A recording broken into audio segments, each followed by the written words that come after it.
이 본문을 하면서 우리 전도사님, 목사님들하고 몇 번 이렇게 같이 편안하게 이제 의견을 나눴었는데요. 이 다윗이 사울의 죽음을 과연 진짜 슬퍼할 수 있었을까? 이 가지고 이제 디베이트를 했습니다. 그리고 오늘 목장 모임 했던 얘기를 들으니까 역시 이게 화두였던 것 같더라고요. 그래서 두 가지 의견이 있었습니다. 나 같으면 절대 못한다라는 거였고요. 그리고 또 하나는 다윗이니까 했다라는 거였습니다.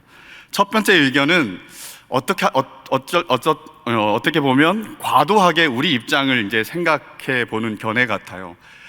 다윗이 어땠냐라고 보기보다는 나는 절대로 내 원수, 나를 핍박하고 나를 힘들게 하는 사람을 그렇게 용서하고 그의 죽음을 애도하기보다는 오히려 기뻐할 텐데 나 같았으면 그렇게 못했겠다라는 이야기가 다윗을 다윗으로 보지 못하게 만들 수도 있겠다라는 생각을 했고요.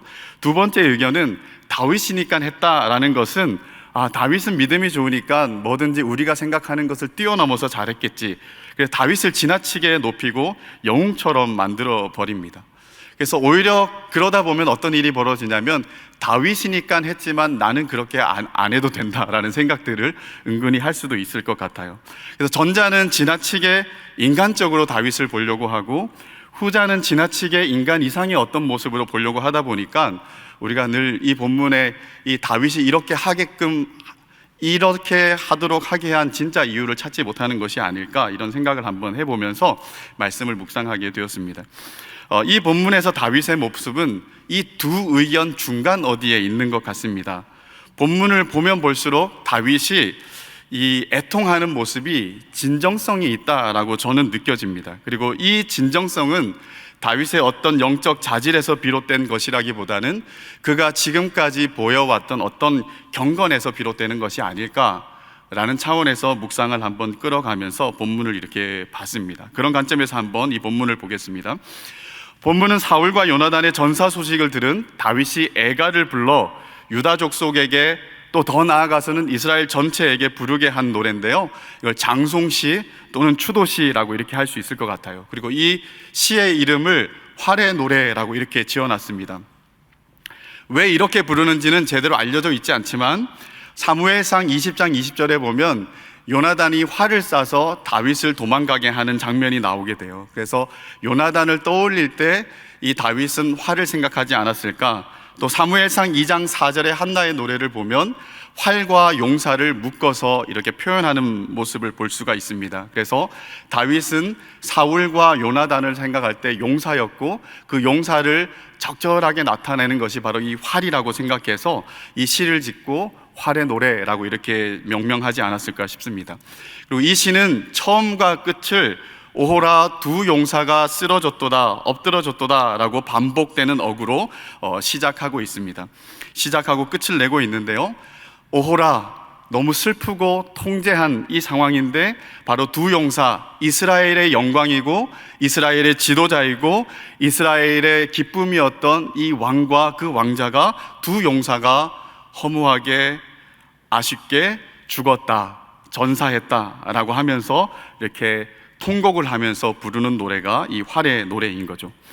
사울은 하나님께 기름 받음을 붓고 세워진 왕일 뿐만 아니라 또 이 요나단은 제일 유력한 왕위 계승자였습니다. 그들은 이스라엘의 정말 영광이었는데 길보아 산에서 원수 블레셋의 손에 그냥 죽고 말았다라는 것이죠.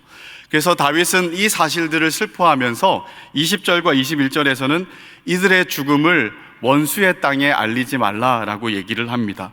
왜냐하면 그들이 이 소식을 듣고 즐거워하고 개가를 부를까, 그렇게 개가를 부르지 못하도록 블레셋 땅에 알리지 말라라고 얘기를 하고 그들이 죽은 저 길보아 산을 저주하면서 이 애통함을 표현하고 있습니다.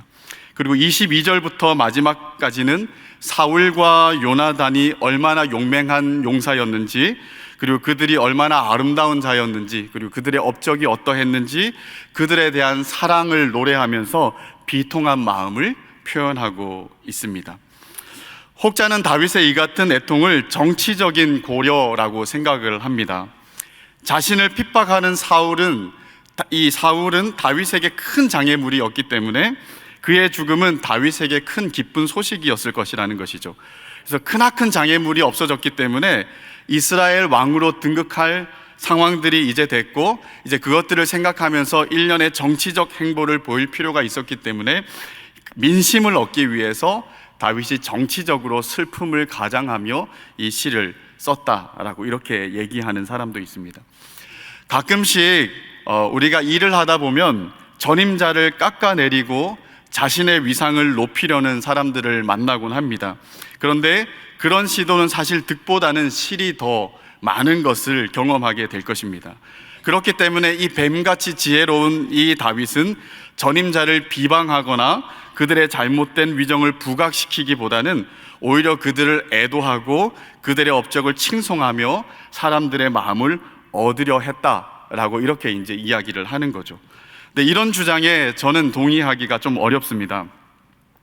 다윗은 분명 이 사울의 죽음으로 인하여서 그에게 참 큰 유익이 주어졌을 뿐만 아니라 새로운 전환점이 열리는 이로운 계기였으면 분명합니다. 그런데 다윗은 이 당시는 남의 불행을 타서 그렇게 자신의 이익 때문에 기뻐하고 그 이익을 기쁘게 취하는 계산된 사람처럼 보이지는 않습니다. 만약 그런 사람이었다면, 그렇게 쉬운 길을 갈 것 같았으면 이미 그는 몇 번의 기회가 있었습니다. 사무엘상 26장과 여러 번의 기회 속에서 사울을 아주 죽일 수 있는 절호의 기회가 있었지만 그는 그 기회를 취하지 않았습니다. 왜냐하면 하나님께서 기름 부음 받은 자를 자기 손으로 대적할 수 없다라고 생각했기 때문인 거죠. 그랬던 이 다윗이 이 사울의 죽음을 기뻐하면서 자신의 이익을 계산적으로 취하며 이 노래를 불렀다라고 보기는 저한테는 설득력이 좀 안 생기는 것 같았습니다. 이 사무엘서는 역사 이야기의 중심을 다윗에 일단 두고 있습니다. 다윗의 등장과 기름 부음, 그리고 사울로 인한 핍박과 망명 생활이 사무엘 상의 이제 이야기라면, 사무엘 하는 다윗이 왕이 되어서 다스리는 이야기가 주된 이야기입니다. 그리고 1장에서 5장까지는 다윗이 유다와 이스라엘의 왕이 되어져 가는 과정을 그리고 있고요. 6장에서 24장은 다윗 왕이 통치를 하고 있는 이야기들을 펼쳐내고 있는 것이죠. 그래서 1장에서 5장 이 다윗이 어떻게 왕이 돼 가는가, 이 과정을 보여주는 첫 번째 이야기를 뭐로 기록하고 있냐면 사울과 요나단의 죽음, 그리고 그에 대한 다윗의 반응을 다루고 있다라는 것입니다. 아마 이 저자는 이 다윗의 사울과 요나단에 대한 죽음에 대한 반응을 다루면서 다윗이 얼마나 왕으로서 합당한 모습을 가지고 있었는가라는 것을 어느 정도 정당성을 부여하면서 1장을 보여주려고 한 것이 아닐까라는 생각이 듭니다. 다윗은 사울 왕이 통치하는 중에 기름 부음을 받았습니다. 그런데 그는 왕의 야망을 가지고 산 자는 아닌 것 같습니다. 오히려 사울 왕에게 쫓겨나서 10여 년 동안 광야에서 도망자로도 살았고, 또 사울이 전사할 즈음에는 이 원수 국가인 블레셋 땅에 망명하여 살았습니다. 그는 이 모든 여정 속에서 하나님 앞에 때로는 불평불만하는 것처럼 보였지만 그게 아니라 자신의 탄원과 탄식들을 하나님 앞에 올리면서 어떻게든 하나님 안에서 해결하고 극복하는 모습들을 많이 보여줬습니다. 하나님을 의지하고 신뢰하며 또 광야에서 형성된 자기 공동체를 위해서 애쓰고 수고하는 모습을 보여주면서 살아왔던 모습이 사무엘상 우리 마지막까지의 모습이었다라는 것이죠. 그리고 그렇게 살다가 이 시글락 땅에 있을 때 바로 이 사울과 요나단의 전사 소식을 듣게 된 것입니다. 다윗은 이 소식을 듣고 원수 같은 자신을 핍박한 사울이지만 그의 죽음을 진심으로 애도하고 있는 것 같아 보입니다. 그가 얼마나 용맹한 자였는지, 또 그가 어떻게 나라를 복되게 하고 또한 백성들을 복되게 했는지를 노래합니다. 그리고 자신의 생명을 자신의 생명보다 더 아꼈던 이 사랑했던 요나단의 죽음 앞에서는 한층 더 깊은 슬픔을 표현하고 있는 것이죠. 그대가 나를 사랑함은 기이한데 여인의 사랑보다 더 깊었다라고 얘기를 합니다. 자신을 향해 전부를 내어주는 요나단의 사랑을 입은 다윗에게는 이 요나단의 죽음은 비통함 자체였다라는 것이죠. 그래서 1장 12절에는 이렇게 기록합니다. 이 사울과 요나단의 소식을 들은 다윗은 저녁 때까지 슬퍼하며 울며 금식했다라고 이렇게 기록하고 있는 것이죠. 그리고 이 비통함에는 한 가지 차원이 더 들어가 있습니다. 이들은 이스라엘의 용사였고 지도자들이었으며 영광이었다라는 것이죠. 그런 그들이 할례 받지 못한 자들의 손, 즉 원수인 블레셋의 손에 죽었다. 그리고 이 이스라엘 백성들이 큰 패배를 당했다라는 것을 보면서 자신의 이익 때문에 기뻐하는 것이 아니라 국가적이며 공동체적인 비극 상황에 정말 말할 수 없는 아픔과 슬픔과 비통함을 가지고 이렇게 노래를 하고 있는 것이다 라고 보입니다. 그래서 이 시는 다윗이 정치적으로 어떤 고려해서 위장하고 있다라기보다는 진정된 모습으로 아픔을 노래하고 이 사울과 요나단뿐만 아니라 이스라엘 공동체가 겪게 되고 있는 이 아픔을 노래하는 그런 대목이다라고 보이죠. 그리고 이 왕이 될 다윗의 입장에서 봤을 때는 이 저자가 보여줄 때 얼마나 다윗이 이런 진정성이 왕의 모습과 어울리겠는가라고 하면서 소개하는 이야기가 아닐까 생각이 되는 거죠. 그렇다면 이런 진정성은 어디서 왔을까? 이런 진정성을 우리는 어떻게 확인할 수 있을까? 이 본문 안에서는 조금 어려울 수 있지만 다윗이 이 시간들을 살아내면서 썼던 많은 시와 또 여러 가지 상황들을 보면 좀 우리가 이 다윗의 진실됨, 진정됨을 좀 알 수 있지 않을까 싶습니다. 신명기 17장에 보면 왕을 세우게 될 때 지침을 말하는데요, 가장 핵심적인 것이 뭐냐면 율법을 가까이 하면서 하나님 경외하는 법을 배워야 된다라는 것이었습니다.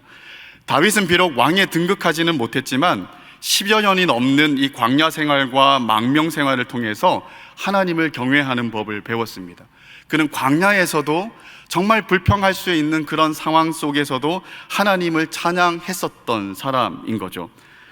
그래서 사무엘서에서 보여주는 이 다윗의 두드러진 영적 특징 중 하나가 무엇이냐면 하나님께 질문을 하고 하나님께 답변을 듣는 것이었습니다. 그는 어떤 선택의 기로에 섰을 때 하나님의 뜻을 알고 싶어하는 모습들을 끊임없이 보여주고 있었다라는 것이죠. 그래서 다윗은 일상에서 하나님을 사모하고 하나님을 바라고 하나님과 함께하는, 하나님을 향한 그 경건한 태도를 가지고 있었던 것이 이 다윗의 모습이었다라는 것입니다. 시편 16편은 바로 이때 쓰여진, 이 광야 생활 때 쓰여진 시라고 보이는데요, 이렇게 쓰고 있습니다. 내가 여호와를 항상 내 앞에 모시며 그가 나의 오른쪽에 계심으로 내가 흔들리지 아니하리로다. 원수가 나를 향해 달려오고 나를 넘어뜨리려고 하고 나를 끊임없이 시궁창으로 몰아넣으려고 한다 하더라도 여호와께서 내 오른쪽에 계시기 때문에 나는 흔들림이 없을 것이다. 그리고 여호와께서, 내가 항상 내 앞에 여호와를 모시고 살기 때문에 나는 그런 것들에 흔들려 쓰러지지 않을 것이다 라고 이렇게 고백하고 있는 모습을 이 시에서 보여주죠. 그는 매 순간 하나님 여호와를 자기 앞에 모시고 살려고 했던 사람입니다. 이걸 종교개혁자들의 말로 바꾸면 바로 코람데오죠. 하나님 앞에서라는 경건한 태도를 가지고 살려고 했다라는 것이에요. 이것은 그의 영적 자질로 생각해서는 안 될 것 같습니다. 우리가 잘 아는 것처럼 뒤로 가면 갈수록 이 영적 자질이라면 더 깊어지고 더 높아지고 더 넓어져야 되는데 다윗은 통치 중기 기록에 보면 큰 죄악을 범합니다. 바로 밧세바 사건인 거죠. 그리고 사무엘하 24장에서는 또 한 번의 하나님 앞에 죄악을, 인구조사에 대한 죄악을 다루고 있는 것을 봅니다. 그때는 훨씬 더 영적 자질이 깊을 수 있는 시간들이었을 텐데 그는 떨어지고 마른 거죠. 그래서 영적 자질이 아니라 그 순간 하나님을 향하여서 어떤 태도를 가지고 있는가, 그게 너무 중요한데 그걸 우리가 경건이라고 종교개혁자들은 불렀고요. 이 다윗은 지금 이 시를 지어 부르는 이 순간만큼은 그 광야 생활을 통해서 하나님을 끊임없이 내 앞에 모시려고 하고 하나님을 경외하려고 하는 그런 태도를 가지고 이 순간 몸부림치며 살고 있었던 시기에 이 시를 지었기 때문에 이 시가 진정성이 있을 수 있다라고 이렇게 볼 수 있습니다. 그래서 다윗은 이 광야 생활, 망명 생활 동안 누구보다 하나님을 전적으로 의뢰하고 신뢰하려고 했고, 하나님의 하나님 되심을 인정할 뿐만 아니라 그렇게 하나님을 경외하고 하나님을 찾다 보니까 하나님이 어떤 분이신지, 하나님의 성품이 어떤 분이신지, 하나님이 마음이 어떠한지, 하나님의 뜻이 어떠한지 그래도 민감하게 캐치해낼 수 있는 그런 시간들을 살아냈다라는 것이죠.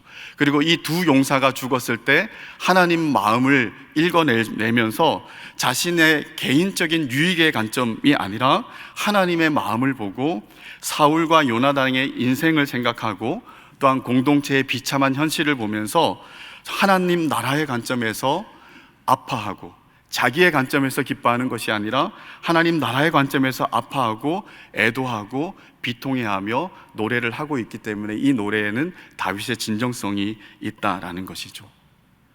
그리고 그렇게 하나님으로부터 하나님의 마음을 알다 보니까 사람에 대한 시선도 약간씩 달라지기 시작한 것이 아닐까 싶어요. 사울은 비록 그의 대적이었지만 다윗은 하나님께서 그를 기름 부어 세우신 것을 한순간도 잊지 않았던 것 같아요.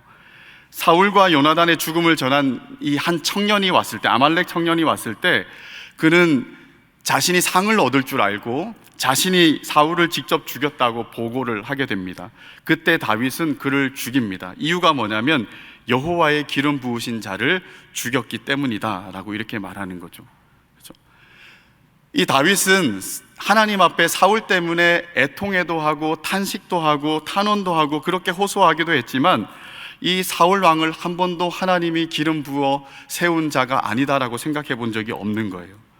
그리고 사무엘상 26장에 그를 죽일 기회가 있을 때 죽이지 않고 멀리 서서 그 옷자락을 취한 후에 이런 이야기를 합니다. 내 주여, 내가 당신에게 무엇을 잘못했습니까? 내가 당신을 죽일 기회가 있었지만 하나님의 기름 부은 자를 내가 대적하지 않았습니다 라고 이렇게 자신의 고백을 하죠. 그 고백 속에서도 저에게 느껴지는 건 뭐냐면 이 원수 같은 사울하고 하는 것이 아니라 하나님이 세우신 권위를 분명하게 인정해 주면서 그를 손대지 못하지만 그가 자신을 향해서 끊임없이 오해하고 핍박하는 것들에 대해서 탄식하고 탄원하면서 자기가 할 수 있는 것이 이게 전부다라는 모습으로 그렇게 애통하고 고백하던 사람이 바로 다윗이었다라는 것이죠. 그런 사울을 보면서 이 사울이 죽은 이야기를 들으면서 다윗은 아마 참 많은 복잡 미묘한 감정을 가지고 있었을 것이라고 생각합니다. 아마 미움도 분명히 있었을 것이고 연민도 있었을 것이고 기름 부음 자가 이렇게 죽어간 것에 대한 안타까움도 있었을 것이고 또 죽음이라는 것 앞에 느끼는 인간의 아주 보편적인 허무함도 가지고 있었을 것입니다. 그런 아주 복합적인 마음을 가지고 그는 이 사울의 죽음을 애도했던 것이죠. 요나단의 죽음은 말할 것도 없었습니다. 요나단은 비록 나이 차이가 꽤나 나지만 둘이 정말 사랑하는 자였습니다. 여기 오늘 본문에 보면 할례 받지 못한 자라는 이야기가 나오거든요. 이 할례 받지 못한 자라는 표현을 사무엘상에 여러 번 등장하는데 그 중에 이 요나단과 다윗이 한 번씩 쓰는 것을 볼 수 있습니다. 둘 다 어떨 때 쓰냐면 바로 블레셋과의 전투에서 쓰고 있어요. 블레셋과의 전선이 불리할 때 14장에 보면 요나단이 할례 받지 못한 자들의 진영에 자기 무기를 든 자와 함께 쳐들어가서 전쟁에 완전 이 상황들을 바꿔버리고 승리를 차지하는 일들이 이제 있게 되죠. 다윗도 골리앗 앞에서 온 나라가 다 위축되어 있을 때 이 할례 받지 못한 자 하면서 나아가서 그를 대적하며 싸워 전쟁 분위기를 바꾸는 모습을 보여주었습니다. 저는 개인적으로 요나단이 다윗을 사랑하고 이 거저 사랑을, 언약적인 사랑을 베푼 그 이유가 도대체 어디에 있을까 했을 때 약간 이제 성경에서 말해주진 않지만 바로 이 지점이 아닐까 싶어요. 이 골리앗 앞에서 온 이스라엘이 압도되어서 겁먹고 아무도 나서지 못할 때, 사울 왕도 나서지 못할 때 요나단도 그 현장에 있었던 것입니다.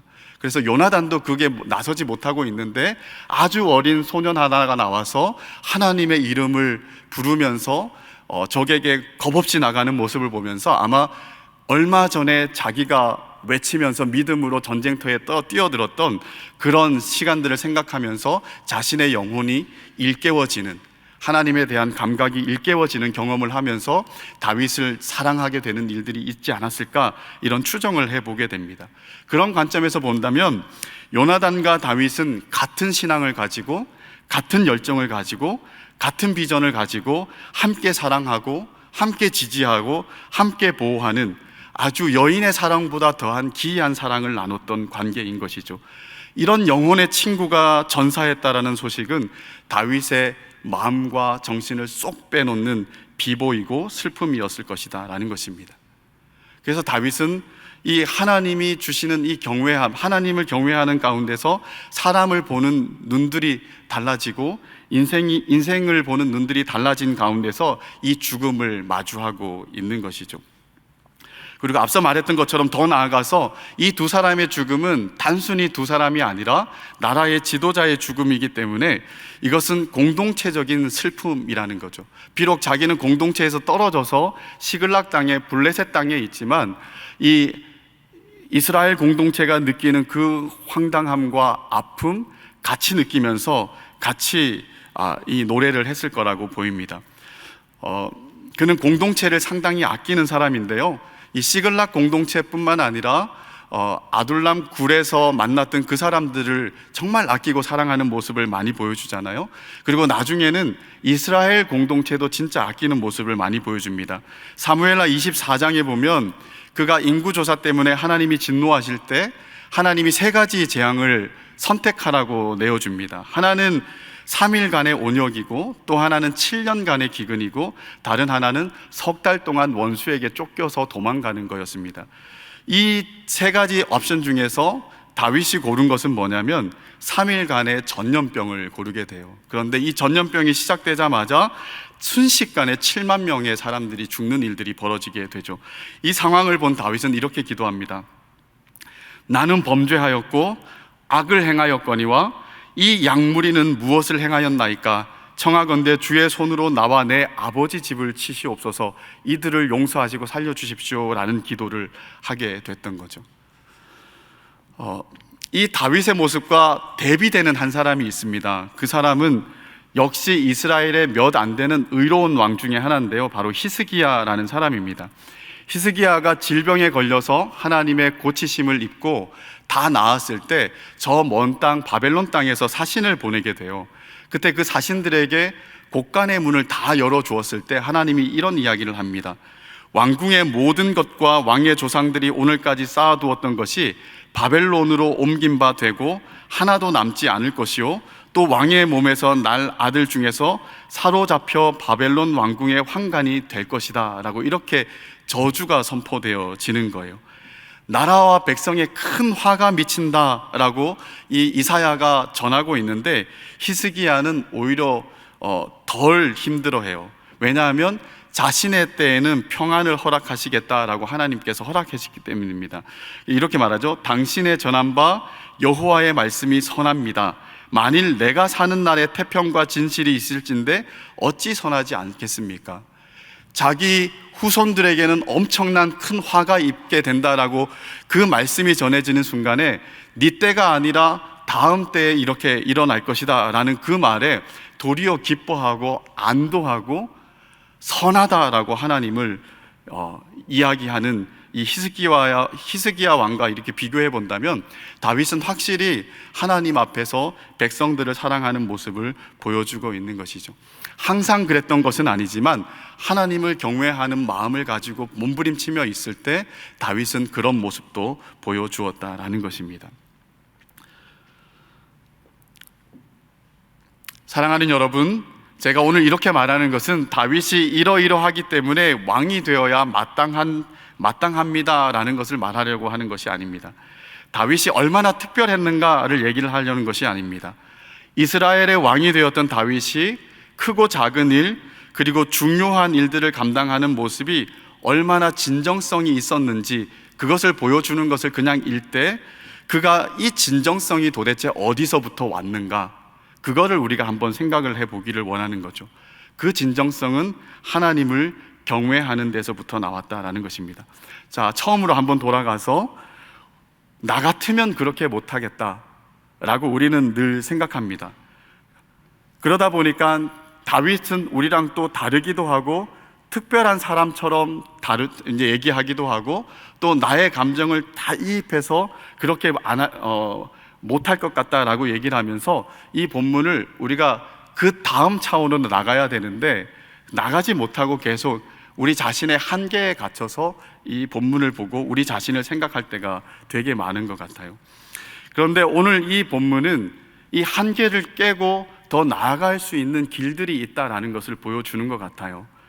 우리 죄된 중심에 상식적으로 생각하는 대로만 생각하지 말고 그 이상을 생각하지 못하는 것은 우리의 한계고 죄인들의 한계인데, 하나님이 의도하는, 하나님을 경외하는 마음으로 하나님의 뜻과 하나님의 마음을 보고 우리가 나아가야 된다라는 것을 얘기해 주는 것 같아요. 그래서 하나님은 우리가 생각하는 대로의 한계에 머물러 있기를 원하지 않습니다.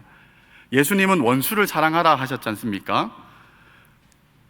원수를 사랑하라라고 말씀하시면서 동시에 원수를 향한 상상할 수 없는 사랑을 직접 보여주신 분이 바로 예수님이십니다. 우리가 원수 되었을 때 그의 아들의 죽으심으로 말미암아 하나님과 화목하게 되었다라고 로마서에서 말씀하고 있죠. 십자가 앞에서 수없이 많은 종류의 사람들이 온갖 조롱과 멸시를 퍼붓는 것을 당하시면서도 소리 내지 않으시고 십자가를, 그 저주의 죽음을 당당하게 감당하셨던 분이 바로 우리 구주 예수님이십니다.